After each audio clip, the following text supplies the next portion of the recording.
We will not stop doing that. Of course, our missional objectives, transformational evangelism, and please come on Friday night. That's what that will be about. Young adult life, women in pastoral ministry. I'm going to just digress here for a moment. I want to always be associated with this reality, that God pours out His Spirit on women and upon men. And that the church, that is the General Conference of Seventh-day Adventists, in its annual councils, has authorized female pastors. It is supported. I didn't want to bring the material up here and read because you're already bored enough. You don't want to read policy. But I could read policy after policy where women pastors are included. When you hear somebody say or write, as some ill-informed individual did recently, that the General Conference has decided what kind of pastors we want in the church, and it's men. Hooey. Hooey. The church has never said only men can be pastors. As a matter of fact, there were a lot more female pastors when Ellen White was alive than when she went off the scene. I can't understand what would happen there. But the fact is, friends, let it be understood to all who like it and all who don't like it, we will not be deterred. We don't care what action, we don't care what body, we do not care. We have a mandate from God to encourage, to enhance, and empower women to serve as pastors. And we have a goal. We have a goal. That goal is that we will one day, hopefully as soon as we can, have 1,000 female pastors in the North American division. Please, friends, before you raise your hand or your voice to say you are going contrary to the General Conference, don't talk to me. Well, you can talk to me, and I'll take you to a room and I'll give you a black book called Working Policy of the General Conference of Seventh-day Adventists, and I'll even highlight the places where you need to read. We are not doing anything contrary to the General Conference. As a matter of fact, we never have, except we got into E60, and that was, I take that primarily as my mistake, because I thought we had a constituency, and what we had was a new division president, and generally, folks, you get what you pay for. I didn't know. And so we withdrew and we changed it. But from then till now, I would challenge any human being alive to find a place where the North American division has contravened General Conference policy.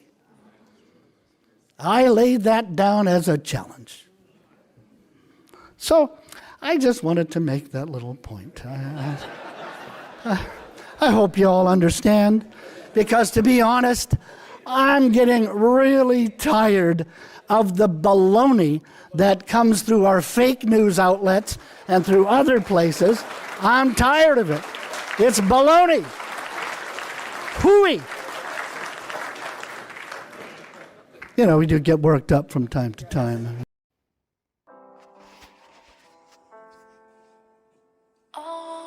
The enemy of souls has sought to bring in supposition that a great reformation was to take place among Seventh-day Adventists, and that this reformation will constitute in giving up the doctrines which stand as the pillar of our faith, and engage in a process of reorganization. Where this reformation take place, what will be the results?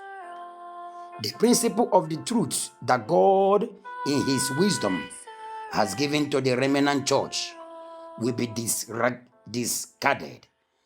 Our religion will be changed. The fundamental principle that have sustained the work for last 50 years will be counted as error. A new organization will be established.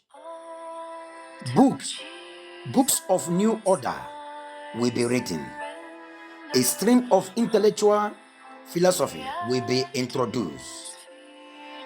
The founders of this stream will go into the cities and do a wonderful work. The Sabbath, of course, will be lightly regarded as also God who created it.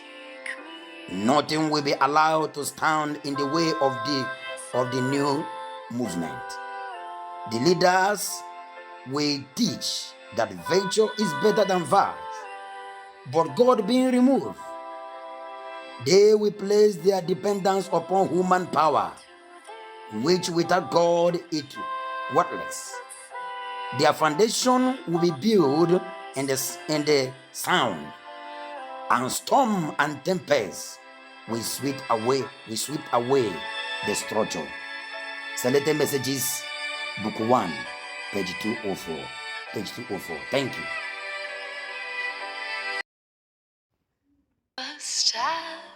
The great heart of the work is at end as the human heart throws its living currents of blood into all parts of the body.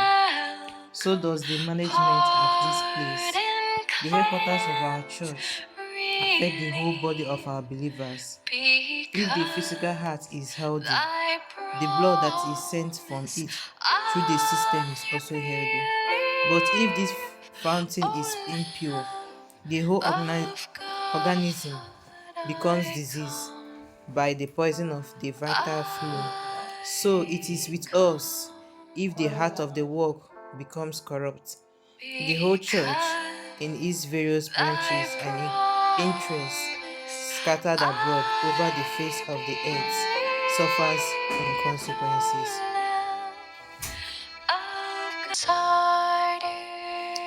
The great heart of the work is at dash, and as the human heart through its living connect of the blood into all the parts of the body, so does the management at this place.